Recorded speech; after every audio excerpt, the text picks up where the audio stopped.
What's up mga ka-Willy Boy? Sa video na to, meron akong ibabahagi sa inyong 4 na paraan para magkaroon kayo ng LMIA or Labor Market Impact Assessment. Para ito sa mga kababayan natin nandito na sa bansang Canada, regardless kung saan mang province kayo naroroon. So kung interesado kayo, panoorin nyo ito hanggang sa uli. Siyempre kung bago ka pa lang sa aking channel, huwag mong kalimutan mag-subscribe.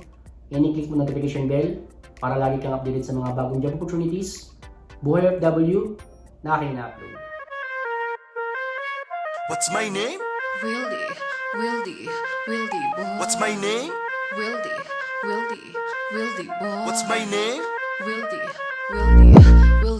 Let's go! What's up mga kababayan? Ako nga pala si Wildy na kagaya mo noon na nangarap. Pero dahil sa pagsusumikap, pag inaapot ang matagal lang hinahanap, inilusan, di ko tinulugan. Ginawa ng paraan, ano man ninais na makuha. Kahit kalaki, manito hirap at luha. Pinagsumikap ako pa rin ang labis. Kaya mga ka-Wildy, be consistent, patient, laging positibo. Be inspired and motivated. At umiwasan lang sa mga taong negatibo. Yan ang tinatago ko sekreto para mga plano sa huli pagtagumpayan. At palagi ka tumutok sa aking challenge na sa ganong kaalaman kakayahan madagdagan. Yan!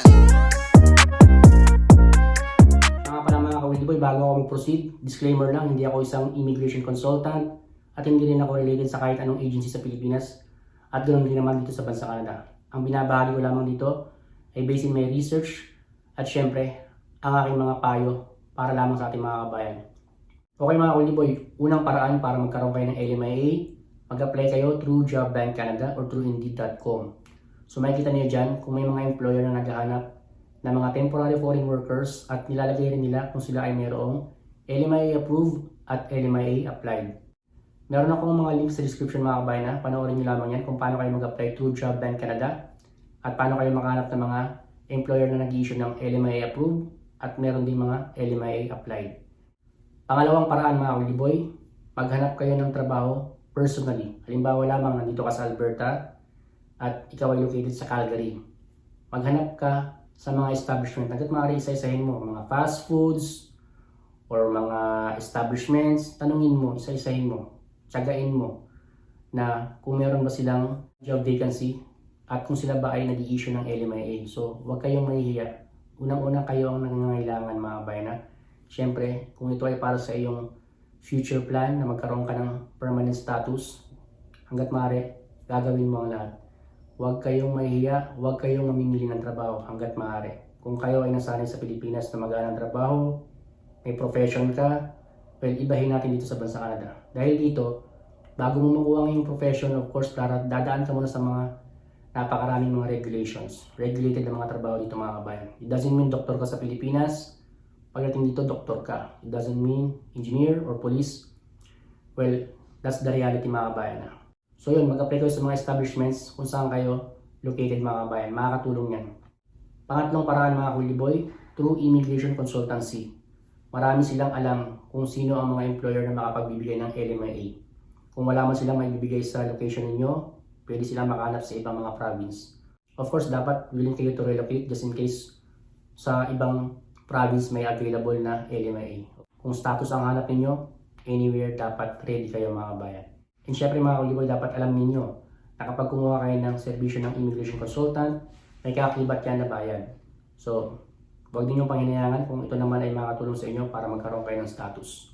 Okay mga Willy Boy, pang-apat na paraan, ito yung mag-post kayo ng inyong mga concerns sa mga Facebook group, especially sa mga Filipino community kung saan kayo nabibelong. Halimbawa lamang, ikaw ay nasa Calgary. So, meron tayo mga Filipino community dyan or may mga Filipino pages na maaari kayong magbigay ng mga concerns ninyo. Halimbawa na, naghahanap ka ng trabaho. Example ko na lamang yung Filipino in Calgary or Pinoy in Calgary.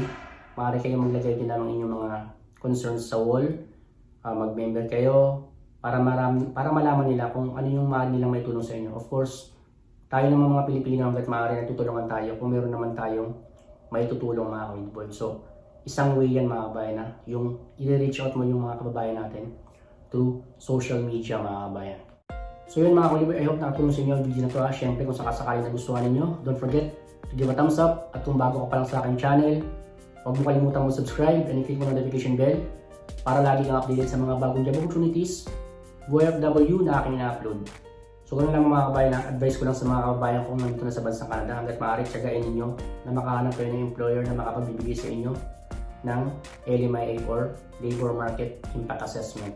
And huwag nyo rin hahayaan na may expire ang inyong status. Hanggat maaari mga kabayan, makapag-renew na kayo. So ganoon lang mga kabayan, consistency, patience, and have a positive mindset mga kabayan. Anything is possible as long as kayo nagsisikap at gumagawa kayo ng paraan at tiwala sa may kapal mga kabayan. So yun, keep safe always mga kawiliboy. Kung meron kayong mga katanungan, ilapag nyo lamang dyan sa ating comment section. And of course, pakishare rin para makarating na rin sa iba ating mga kabayan. So yun mga kawiliboy, keep safe. God bless everyone. Maraming salamat nga pala sa lahat ng mga sumusuporta sa aking channel. Malapit na pala tayong umabot sa 30,000 subscribers mga kawiliboy. Thanks to all your support. And asahan ninyo na patuloy akong gagawa ng informative videos, especially sa lahat ng mga nangarap makapagtrabaho sa bansang Canada bilang isang industrial butcher. And syempre hindi rin mawawala yung mga contents about programs of the government of Canada, Boy FW, tips and advice, so on and so forth mga kawiliboy. Tandaan niyo mabuti, Willie Boy Official, consistency, patience, and have a positive mindset. Not just information, but especially knowledge mga kawiliboy. Once again, thank you so much and have a great day mga kabayan.